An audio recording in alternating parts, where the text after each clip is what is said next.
그게 여러분들이 문제 푸시면 앞전에 제가 얘기한 게 5개 있잖아요. 그러면 초기 단계 있죠. 다 좋은 말 같아요. 그렇지 않아요? 초기 단계. 네. 그러다가 조금 이제 경과해서 1차 단계로 들어가게 되면 얘는 아닌 거예요. 2개가 딱 남아요. 네. 근데 빗 맞아요. 2번을 찍으면 4번이 답이라고 그러고 4번을 찍으면 또 2번이 답이라는 거예요. 더 불행한 건 답은 1번이라는 거예요. 그쵸? 이거 갖고 고민하는데, 이건 아닌 거예요. 나하고 동떨어진. 그죠? 그 다음에 이제 얘가 경과해서 2번째 단계를 들어가게 되면 웬만한 애는 그냥 답이 보여요. 예, 그리고 번호 자체를 압축을 시켜요. 그리고 어느 단계까지 가냐면 5개 지문이 있는데 4개가 무슨 말인지는 모르겠어요. 예, 그런데 답은 아닌 것 같아요.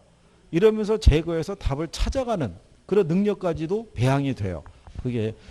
그래서 지금 어쨌든 간에 5개 중에서 3개는 걸러주고 2개가 남는다는 것도 공부를 한 결과예요. 아예 안 봤으면 여전히 5개가 다 좋아 보이는 거예요. 그렇죠? 뭐가요? 어떤 공식이 안 해준다는, 뭐가 안 된다는 거예요? 아니, 그러니까 간단하게 얘기하잖아요. 공식에 대해서 집착하지 마시고, 그죠? 이론에 대한 거라도. 그리고 어차피 학교론에서 나오는 공식은요, 분수식 갖고 활용하는 거예요. 예. 그러니까, 우리 탄력성서부터 그렇게 해드렸잖아요. 가격이 있고, 여기 탄력성이 있고, 여기 수혜량이 있으면, 그죠? 여기 있는 얘 계산할 때만 곱해서 올라가고, 나머지는 다 모여서, 나눠서. 예. 근데 우리가 식에 대해서도 간단하게 승수하시죠? 그러면 승수 들어가면 순소득 승수 이렇게 나오잖아요.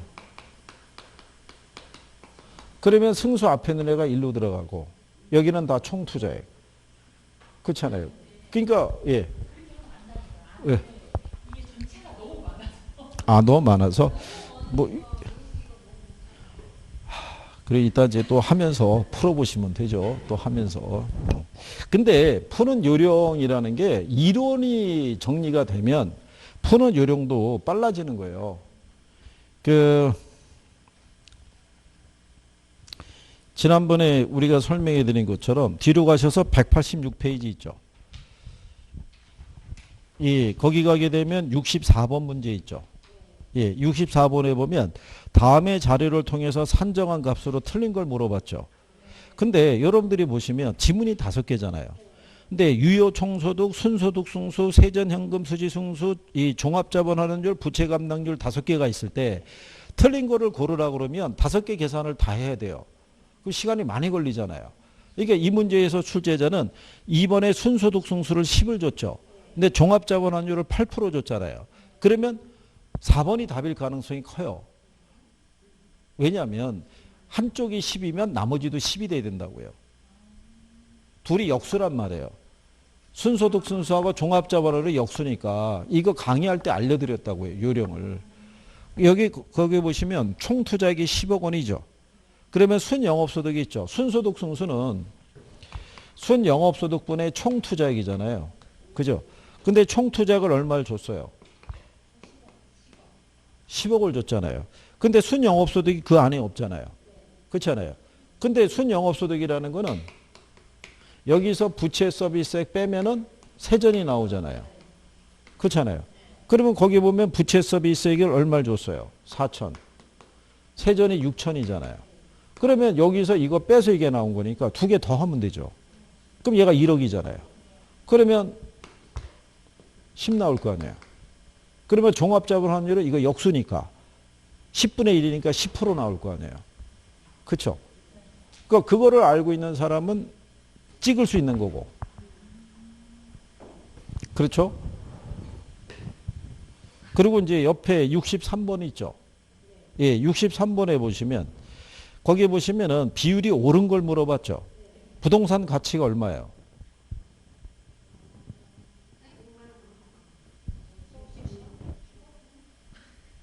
단위가 1,000원이니까 10억일 거 아니에요. 10억. 그죠? 예, 10억인데 거기 순영업소득 주어져 있죠. 순영업소득이 얼마? 5,700이잖아요. 그죠? 그러면 10억분의 5,700은? 왜? 답이 5번에 5.7%.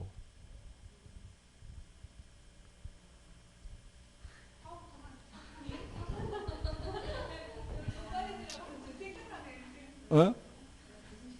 그러니까 일단 뭐가 알아야 돼요? 이게 종합환원율이 있죠. 종합환원율이라는 거는 여기 총투자액분의 뭐 순영업소득이잖아요. 근데 그거를 딱 보는 순간에 일단 총투자액을 10억을 넣고, 그죠? 거기 있는 순영업소득이 5,700이잖아요. 그럼 10억분의 5,700 하면 5.7% 나오죠. 예. 계산기를 안 쓰더라도. 예. 이렇게 해서 이게 또 현실적으로 한번 생각해 보세요. 예를 들어서 65번과 같이 영업경비 비율 하나만 구하라고 그러면 영업경비 비율에 대한 식만 알면 되는데 63번하고 64번 문제는 5개씩이 다 들어가 있잖아요. 이걸 다 계산하려고 하면 물리적으로 시간이 많이 걸린다고요. 그렇잖아요. 이거를 굳이 풀겠다고 생각할 필요는 없고 만약에 나중에 가서 푼다 그러면 그죠? 예. 이 요건 중에서 내가 해볼 수 있는 거를 접근해 봐야 되잖아요. 근데 만약에 종합자본 환원율, 뭐 순소득, 승수인계 들어가잖아요. 통상 순영업소득을 여기 있는 총투자액이 있죠. 대비 10%로 줘요. 10%로. 그러니까 총투자액이 10억이면 1억. 얘가 15억이면 1억 5천. 이런 식으로. 예, 그러니까 그런 걸 가늠을 해서 계산할 때 요령이라는 거예요. 그렇지 않으면 이걸 언제 다 풀어서 이걸 하겠어요? 그렇지 않겠어요? 그러니까 여기에 이걸 풀어야지라고 집착하실 필요는 없다고 봐요. 제가 볼 때는. 아, 나중에 합격하고 난 다음에 너 그때 계산 문제 풀었어? 그럼 예?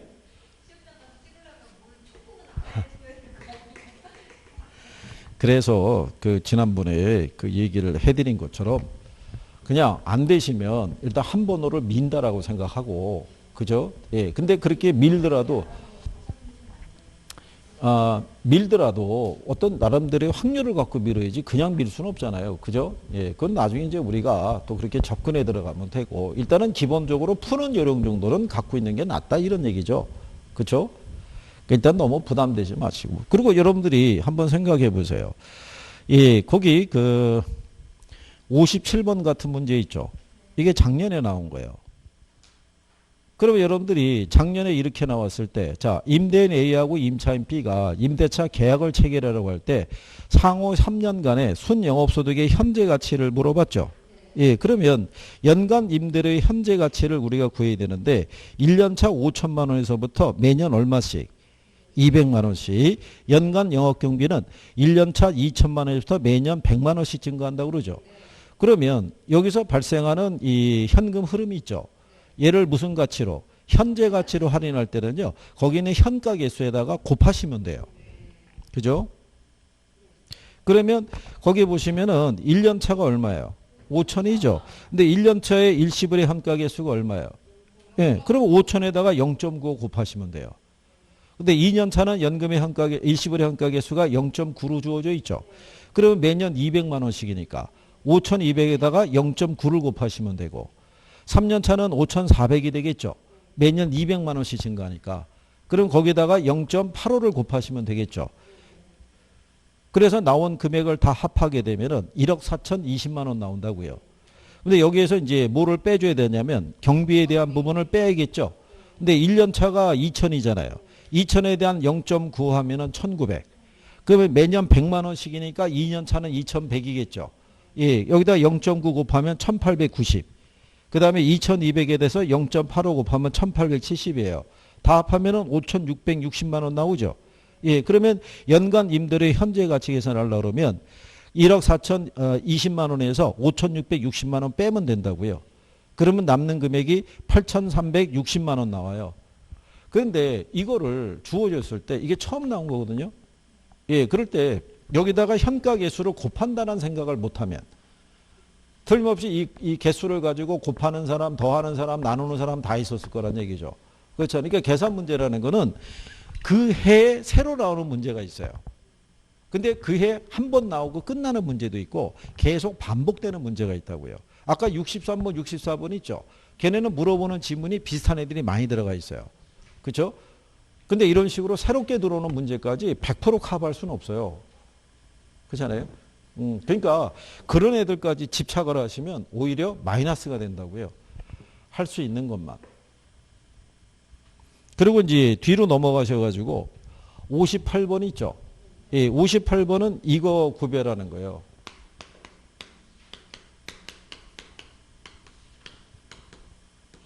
여기 가유순 있죠. 얘네는 무슨 투자에? 얘는요. 그러니까 거기 보시면 그 1번의 총소득 승수 있죠. 총투자액을 세후 현금 흐름 들어갔으니까 틀린 거예요. 세후하고 세전은 지분 투자액과 결부되어 있는 거예요. 그 틀렸겠죠. 그 다음에 3번의 순소득 승수 있죠. 얘도 지분 투자액 들어가니까 틀린 거예요. 순영업소득은 무슨 투자액? 총투자액. 그 다음에 세후 현금 흐름 승수 있죠. 얘는 총투자액이 아니라 지분 투자액. 그 다음에 지분 투자 수익률은 순영업소득이 아니겠죠. 세전 현금 수지. 그래서 답을 2번을 준 거예요. 세전 현금 흐름 승수는 지분 투자액을 세전 현금 흐름으로 나눈 것이다. 근데 여러분들이 그것도 아시잖아요. 자, 푸는 요령. 자, 세전 현금 흐름 승수라고 해놨죠. 그럼 푸는 요령을 어떻게 해드렸어요? 승수 앞에 있는 애가 어디로? 밑으로. 그럼 세전이잖아요. 세전은 무슨 투자예요? 그러니까 지분 투자가 이걸로 나눈 거죠. 그렇죠. 네. 그러니까 이거는 식을 안 해오도 되잖아요. 안 해올 수 있는 애들은 요령을 알려드린 거 아니에요. 이렇게 해서 식을 우리가 정리할 수 있다고. 그렇죠? 그럼 나중에 혹시 가로놓기가 나오더라도 우린 풀 수 있어요. 그렇잖아요. 여기 가로 나가지고 여기 뭐 들어갈 거냐 이렇게 물어볼 때. 그러니까 그런 요령이라도 정확하게 알고 계시면 의외로 답을 쉽게 찾을 수도 있다고요. 그러니까 너무 안 되는 것만 생각하지 마시고 긍정적인 것도 생각을 하세요. 그죠? 매번 어떻게 안 되고 틀리는 것만 거기에 집착을 하시면 다른 걸 못해요. 일단은 전체적인 범주에서 정리가 돼야 돼요. 요즘 학원가에서 보면은 학생분들이 이제 학개론에서 걸리는 파트가 투자 금융 평가래요. 예년에 비해서 늦어진 거예요. 예년에 비해서. 지금 8월달 하순으로 들어가고 있잖아요. 예, 그런데 아직 투자하고 금융하고 해결이 안 됐다는 얘기는 지금 가야 될 길이 많다는 얘기잖아요. 예년 같으면은 8월달 정도가 되면 최소한 금융 정도까지는 어느 정도는 해소가 좀 돼야 되는데 아직도 거기가 걸림돌이 되는 거잖아요. 그게 빨리 마무리가 돼야. 그래서 제가 지금 당부드리신 거는 8월달 있죠. 남은 기간이 한 20여일 남아 있잖아요. 이때 투자하고 금융 있죠. 여기를 집중적으로 해보세요. 그래서 몇 개라도 확실하게 올릴 수 있게끔 개선을 해주게 되면은 현재 모의고사 성적에서 두세 개가 업이 될 수 있어요. 한 번만 정확하게 해주시게 되면. 그렇죠? 그리고 나중에 간평도 선택과 집중을 잘 하시면 되잖아요. 3방식에 의한 계산이 싫으시면 개를 뺀 나머지 기본적인 내용이라도 정리해 두시면 되죠. 그렇지 않겠어요? 그 내용이 많다고 생각하지 마시고 긍정적으로 생각하세요. 계산하는 것보다는 나는 차라리 이게 편해 이렇게 생각을 해야지. 계산도 하고 이것도 해야 돼 이렇게 생각하시면 양도 많아지고 계산 풀이에 대한 부분이 정리가 안 돼 있는데 왜 얘가 어떻게 풀어야 되지 자꾸 이거 갖고 집착을 하시면 더 힘들어져요. 심리적으로 쫓기고. 에? 혹시 만점에 도전하는 건 아니죠? 에? 전국 뭐 수석 뭐 이런 거. 예전에는 중개사 시험 전국 수석 하잖아요. 그런 포상도 있었고. 예, 그리고 그때 신문 있죠. 예, 신문에 일간지에 인터뷰 기사도 실리고 뭐 이랬었어요. 그죠? 그 심지어는 옛날에 이 중개사 응시생들이 원서 접수가 한 20만 넘을 때 이게 수능 다음으로 큰 시장이에요. 그래서 그때 출판사에서 전국 수석한 사람이 그 책도 하나 냈었어요. 이렇게 공부했다 뭐 이런 거 있잖아요. 이렇게 하면은 합격할 수 있다 뭐 이런 거. 그러니까 여러분의 표정은 그런 건 바라지도 않고 일단 되기만 하면 이제 모든 게 해결이 된다 뭐 이런 얘기잖아요. 그죠? 그 박관 양반들하고 약속은 잘 했나요? 포상에 대한 뭐 이런 거? 차를 바꿔준다든가 뭐 아니면은, 예? 아니 뭐 다른 쪽을 얘기하던데요. 합격하면 바꿔주는데, 예, 떨어지면 타이어만 바꿔준다고. 예, 뭐 어차피 타이어 바꿀 때 됐다고. 뭐 그렇게. 하긴 뭐 요즘 웬만한 집에 경제권을 다 부인들이 갖고 있어갖고 남편들은 거의 힘이 없어요. 그렇지 않겠어요? 예. 참 상대적으로 되게 안 됐다는 얘기죠. 그렇잖아요. 그게 옛날 같이 월급 봉투가 사라져서 그래요. 옛날에 저기 그 아버님들은 월급 봉투 받으셔가지고 봉투를 받아가지고 오면서 한 잔도 걸치시고 뭐 이렇게 하면서 빠질 거 빠지고 넘겨주고 이랬는데 요즘은 뭐 그런 게 없다. 바로 이체가 되니까 거기다가 다 노출이 되잖아요. 사이드로 뭐 나오는 비용이 있죠. 예, 뭐 있으면 그것까지도 다 그냥 오픈이 되니까 더 이상 설 자리가 없는 경우죠. 그죠? 그래서 정해진, 그리고 요즘은 또 심지어는 남편이 카드를 쓰면은 부인 그 핸드폰에 찍히는 경우 꼼짝 말하죠. 그냥 꼼짝 말아. 띠링 하면 딱 해서 어디야 뭐 이런 거 바로 나오는 거. 그게 원래 바뀌어야 되는데 그게 아니라 일반적으로 그렇게 돼있어요. 그러니까 박한 양반이 얼마나 그거 사회생활하면서 힘들겠어요. 그죠? 그러니까 오늘 저녁에 가셔가지고 지갑을 열어봐서 뭐가 별로 없으면 많이 채워주세요. 거기다가. 그죠? 예? 누가요? 아, 그래요? 아, 그러면 봉투에 담아서라도 작은, 예? 예, 뭐 힘내라고 하고, 아니, 많이 벌어. 말이 뭐 야근 열심히 해 그런 얘기가 아니라, 그게 무슨, 예, 뭐 이런 거.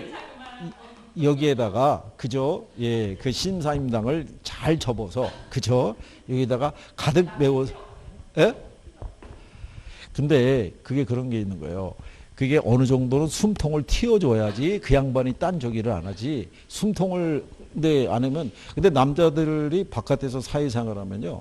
알게 모르게 생각지 못하는 비용이 발생할 때가 있어요. 일단 남자 기준으로 외부에서 누가 찾아오잖아요. 아는 사람이. 그러면 자기 영역에 들어왔다고 보고 자기가 밥이라도 한 끼 대접을 해줘야 돼요. 그거를. 근데 그게 나름대로 사주다 보면 카드로 이거 할 때 한도라는 게 있을 거 아니에요. 예. 예.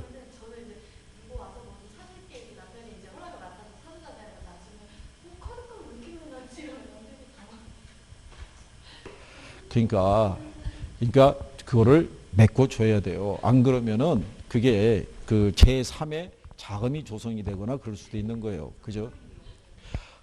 그러니까 그럴 리 없다라고 얘기한 양반이 그러다가 이제 조성이 된 게 발각이 되면 그럴 줄 몰랐다는 둥 이래가면서 이제 난리 나는 거예요.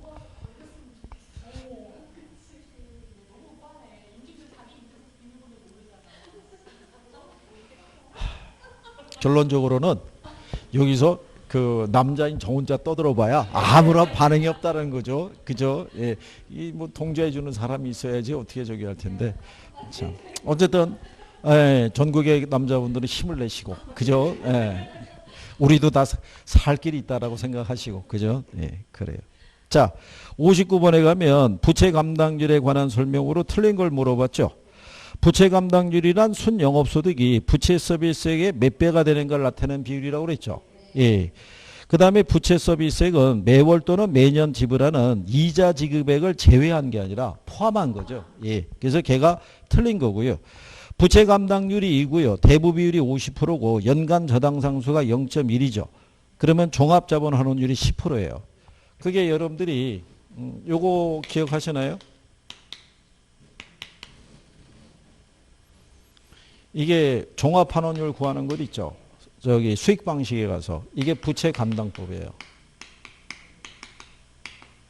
그래서 얘가 부채 감당률 곱하기 대부 비율 곱하기 저당 상수 있죠. 예, 이게 시험에 한번 나왔던 거예요. 그냥 그대로 갖다 하시면 돼요. 거기 그대로 순서대로 줬죠. 부채 감당률이 얼마? 대부 비율 저당 상수 2 곱하기 0.5 하면요. 1 곱하기 0.1 하면 0.1 나오죠. 그러니까 10%죠. 그렇지 않아요? 네, 그대로. 그래서 부채 감당률이 1보다 작다라는 것은요. 순영업소득이 부채 서비스액을 감당하기에 부족하다는 얘기죠. 그리고 대출기간이 채무 불이행을 낮추기 위해서는 해당 대출 조건에 부채 감당률을 높이는 게 유리하다고 그랬죠. 예, 이게 낮추는 것이 유리하다면 틀릴 거 아니에요. 그러면 여러분 시험에는 이게 지금은 5번이 긍정형으로 나왔죠. 이게 부정형으로도 나올 수 있는 거예요. 부채 감당률을 낮추는 것이 유리하다. 이렇게 나오면 틀리겠죠. 그러니까 그 표현이 맞다 틀리다를 판단하려고 그러면 부채 감당률의 의미를 알아야 되잖아요. 그러니까 부채 감당률이라는 게 융자 상환 능력을 측정하는 거예요. 그럼 융자 상환 능력은 큰 게 좋아요, 작은 게 좋아요? 그렇죠. 그러니까는 얘는 자꾸 높이는 게 유리하죠. 누구 입장에서? 대출자 입장에서. 그죠? 예. 그 다음에 60번 있죠. 자, 거기 보시면 2번에 부채 감당률 있죠. 1보다 작으면 차입자의 원리금 지불 능력이 충분하다고 판단할 수 있다면 틀리죠. 그렇죠? 그럴 때 1번에 가면 종합자본 환원율의 역수가 뭐예요? 그게 답이에요. 1번이. 그렇죠? 그러면 이제 여기서 종합자본 환원율이 커지죠. 그럼 승수가 커져요, 작아져요? 종합자본 환원율이 커지면 예, 순소득 승수가 커져요, 작아져요? 작아져.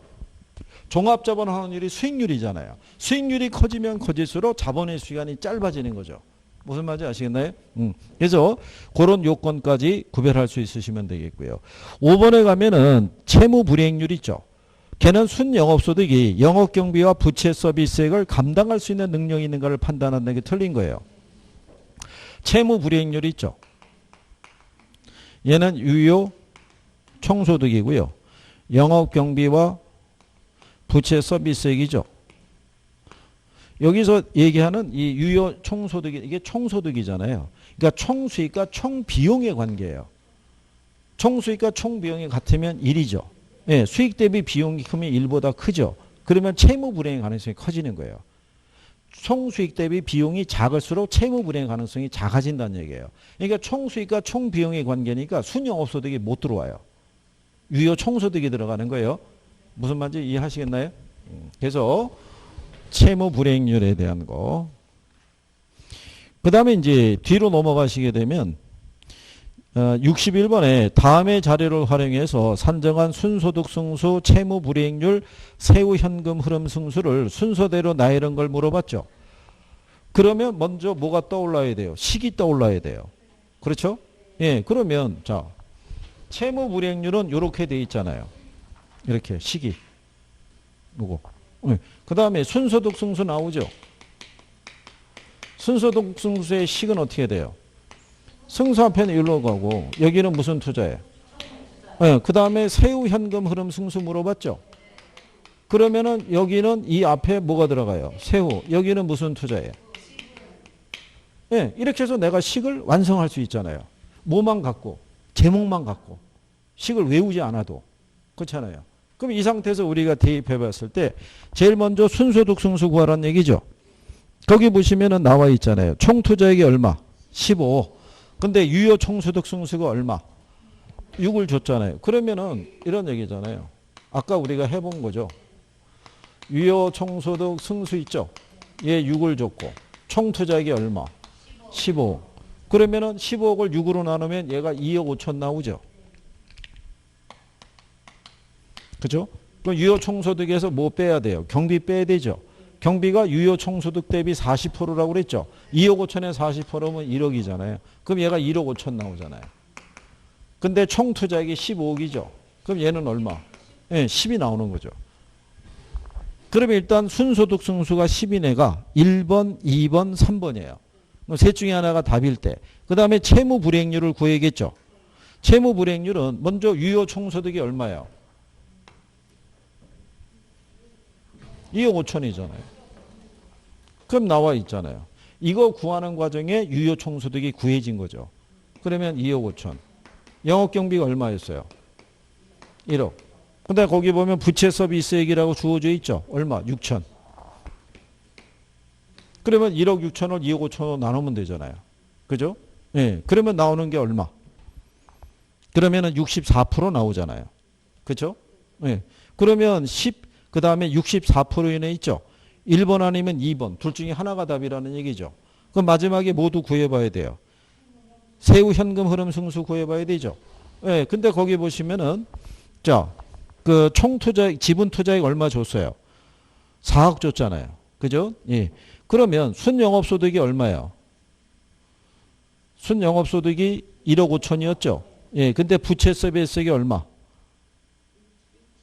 6천이잖아요. 그럼 빼면 남는 게 얼마예요? 9천이죠. 근데 영업소득세가 1천이잖아요. 그러면 세후가 8천이란 얘기잖아요. 그죠? 예, 그러면 8천분의 4억이잖아요. 지분 투자가 4억이니까. 그렇잖아요. 예, 그러면 얘 얼마 나오겠어요? 예? 8, 5, 40이니까. 예, 5가 나올 거 아니에요. 그렇게 해서 답을 유도할 때 그래도 여러분들이 한번 생각해 보시면은 이거는 결론적으로는 세 개를 계산을 다 해야 되잖아요. 뭐가 많이 걸리겠어요? 시간 많이 걸리는 거죠. 일단 여기서 이렇게 줬을 때 이거를 나눠서 이거를 도출하는 게 일단 포인트라고요. 이게 도출이 안 되면 접근이 안 되잖아요. 그 다음에 계산이 안 나오니까. 그렇지 않겠어요? 그런데 이제 눈썰미가 공부가 되신 분들은 쓱 봤는데 순소득 승수가 10이 나오잖아요. 10이 3개나 깔려 있잖아요. 그러면 대충 1억 5천이구나. 10억 대 1억 5천. 그래 10이 나오니까. 예, 그래 하면서 이게 가는 경우도 있다고요. 그렇게. 그러니까 이게 이제 자꾸 해본 사람들이 이걸 갈 수 있는 거예요. 그죠? 그래 여러분들이 또 62번 문제 봐보세요. 얘네 하려고 그러면 이걸 다 풀어야 돼요. 그죠? 예. 거기다가 이게 답이 또 5번이에요. 그렇죠? 그러면 결국 1번, 2번, 3번, 4번을 다 풀고 5번까지 확인해야지 답을 도출할 수 있는 거예요. 그러니까 뭐가 많이 걸리겠어요? 내가 한번 해볼까요?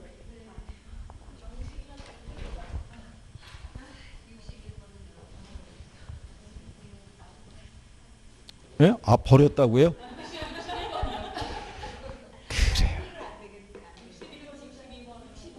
아, 먼저 간단하게요. 자, 1번의 담보인정 비율이 있죠. 얘 50%죠. 왜냐하면 가치가 2억이잖아요. 근데 담보대출액이 1억이잖아요. 2분의 1이니까 0.5 나올 거 아니에요. 거기는 답이 나온 거잖아요. 그죠? 아, 그래도 여러분들의 심리가 계산이 부담스럽고 그래도 풀어는 봐야지. 예, 그래도 조금 마음이 어떻게 돼요? 편안하다 그럴까요? 뭐 그런 게 있으신 것 같네요. 그죠? 그래요. 그래서 풀어봐야죠, 뭐. 자, 거기서 보시면 담보 인정 비율이 있죠. 이거를 담보 인정 비율 또는 대부 비율이 있죠. 그러니까 여러분 시험에는 이거를 대부 비율이라고 나올 때가 있고요. 금융에 가면 주로 담보 인정 비율로 나와요. 그러니까 이게 부동산 가치에 대한 뭐 융자금의 크기를 가지고 측정하잖아요. 근데 부동산 가치가 얼마예요? 근데 얘가 1억이잖아요. 2분의 1이니까 0.5 나오겠죠. 곱하기 100 하면 이제 50% 이렇게 나오는 거고요. 그 다음에 이제 두 번째 물어본 게 부채 감당률 물어본 거죠. 그러면 부채 감당률이 나오게 되면 식이 나와야 되죠. 부채 서비스액분의 뭐 순영업소득 이렇게 가야 되죠. 그죠? 예. 근데 거기 보면 이렇게 돼 있죠. 연간 원리금 상환액이 얼마예요? 500. 그럼 얘가 500이란 얘기죠. 그렇잖아요? 그럼 순영업소득을 구해야 되죠. 근데 가능 총소득이 얼마예요? 2000이에요. 그러면 가, 유, 순 이렇게 들어와야 돼요. 그죠? 그럼 얘가 얼마? 2000. 근데 공실 들어가 있죠? 공실이 가능 총소득의 몇 프로? 예. 그러면 2000에 20%면 25%면 500 나오겠죠. 그러면 유효 총소득이 얼마겠어요? 1500이죠. 그럼 여기서 경비 빼야 되죠. 거기 보면 영업 경비가 가능 총소득의 몇 프로래요? 50%. 여기에 50%예요. 2000에. 예, 유효 총소득이야. 그럼 1000이죠. 그럼 순영업소득이 얼마? 500 나오죠. 그러니까 1이 나오겠죠. 500분의 500이니까. 그렇겠죠? 그 다음에 총부채 상환 비율이 있죠. 예. 총부채 상환 비율은 어떻게 구해요?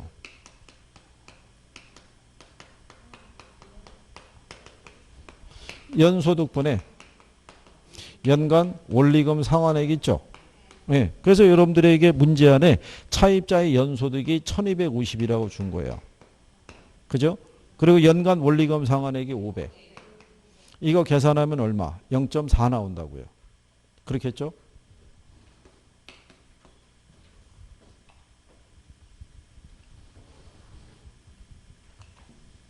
그러니까 일단은 지문이 떨어지면은 뭐가 떠올라야 돼요? 식이 떠올라야 돼요. 그렇죠? 그러니까 우리가 이거 할 때마다 식은 다 해놓고 이렇게 하는 개념이라고는 정리해 드렸어도 실전에 가면 이게 바로바로 생각이 나야 되는데 그게 만만치가 않죠. 그러다가 이거를 계산하려고 이 문제에 잘못 덤벼 들어가면은 이거 계산할 때 4분, 5분씩 걸린다고요. 그럼 무의미한 거예요. 4분, 5분 걸려갖고 이 문제 하나 푸는 것보다는 차라리 이론을 5문제를 푸는 게 훨씬 낫죠. 그러니까 출제자들의 입장에서는 이게 지뢰인 거예요. 이걸 해놓고 모르는 사람은 풀라고 그럴 거 아니에요.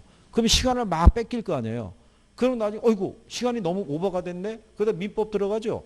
시간이 절대적으로 부족해지면서 뒤에 걸 못 푸는 거예요. 그러니까 출제자들은 그걸 유도하는 거예요. 그러니까 계산 문제를 중간중간에 배열해 놓는 이유는 이게 또 성격상은 우리는 순서대로 가잖아요. 이렇게. 그래서 문제가 걸리면 다 풀라고 그런다고요. 그게 아니라 계산 문제가 보이면 점프 넘어가야 돼요. 그래서 끝번호까지 가는 게 중요한 거예요. 중간에 이거 풀라고 덤비다가 잘못 휘말려 들어가면요. 답은 안 나오는데 시간은 간 거예요. 야, 근데 이거를 3분을 썼는데 이걸 포기하기에는 또 억울한 거예요. 계속 붙잡고 있으면은 시간만 가는 거예요. 그 이상한 승부욕 같은 것 있죠. 그걸 버려야 돼요. 시험장에서. 거기에 집착하다가 시험 망친 사람이 또 한둘이 아니에요. 문제 하나에 꽂혀가지고. 그러면 여러분 손해예요.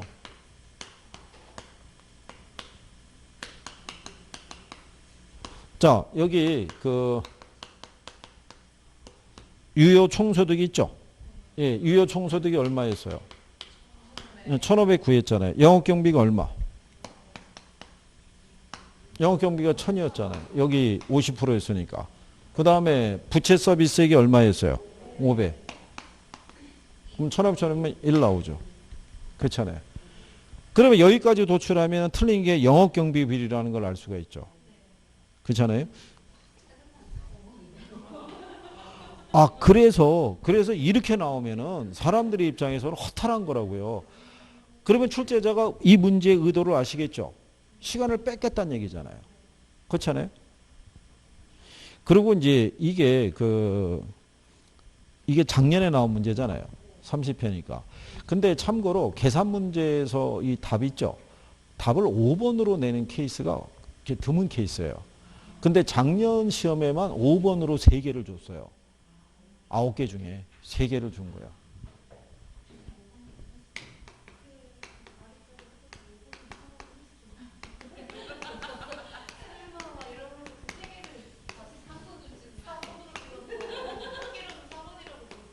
예?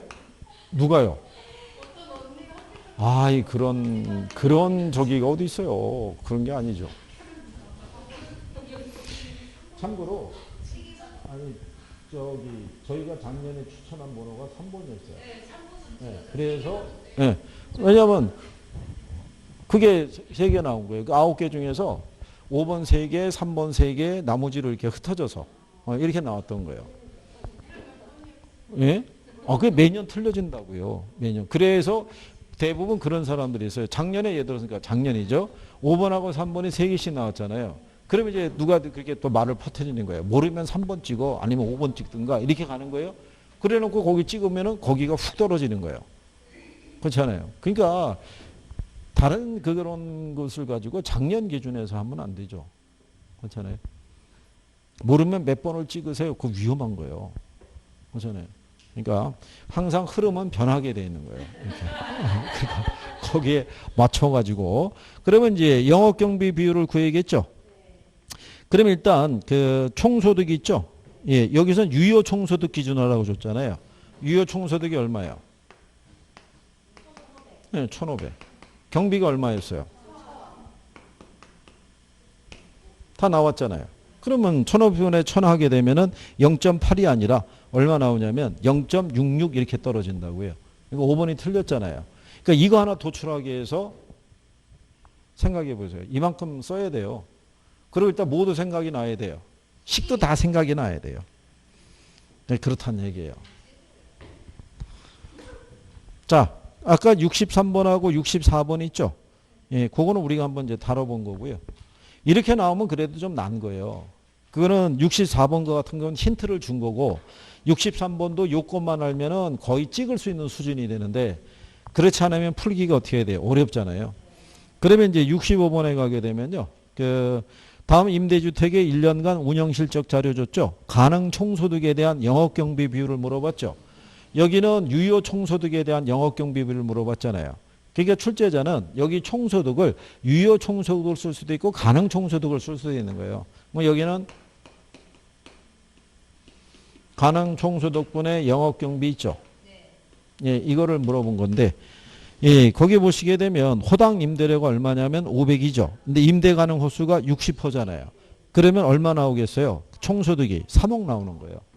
그러면 얘가 일단 3억 주어진 거예요. 그죠? 그러면 3억에서 공실률이 몇 프로는 10% 줬죠. 그럼 3천 빼면은 2억 7천이죠.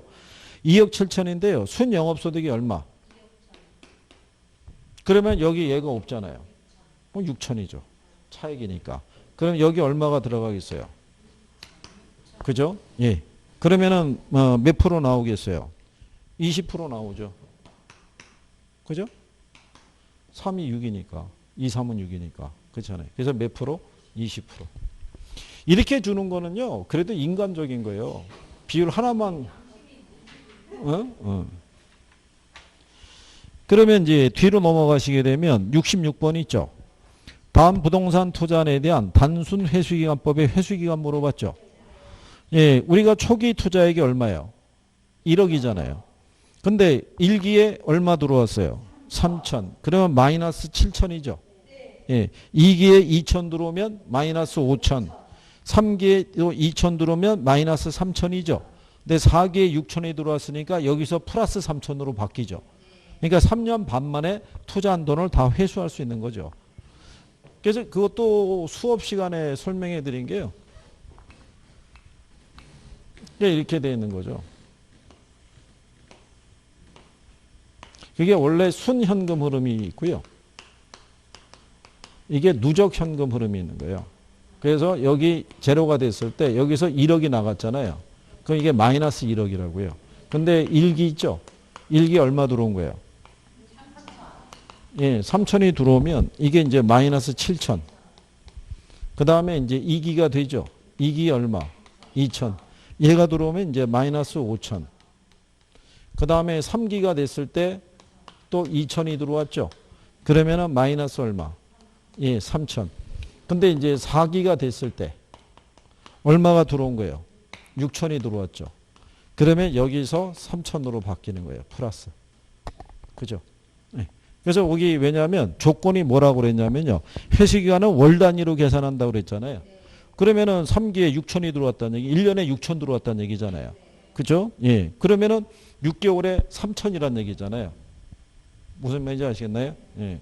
그러니까는 한 달에 500만 원씩 들어왔다는 얘기가 되겠죠. 예. 그래서 3년 반 만에 투자한 돈을 다 회수한 그런 개념이죠. 무슨 말인지 아시겠죠? 예. 그래서 여기에 대한 내용까지 풀어보고 있어요. 근데 다음 시간에 오시면 이제는 투자론에 대한 것도 조금 있으면 끝나죠. 그리고 이제 금융을 이제 다음 주에는 중심으로 해서 할인연금 수지 분석법도요. 기본적인 요건만 하시면 풀어갈 수 있어요. 그래서 다음 주에 금융 중심으로 가시고요. 그 다음 주에 개발, 관리, 마지막 주에 간평하고 이제 마무리할 수 있으신 거예요. 이게 우리가 지금 투자론 중요 단원 들어가니까 거의 다 풀고 있는 거예요. 근데 나중에 이제 뭐 관리, 마케팅, 뭐 개발 들어가면은 이제 건너뛰면서 갈 수 있고요. 예.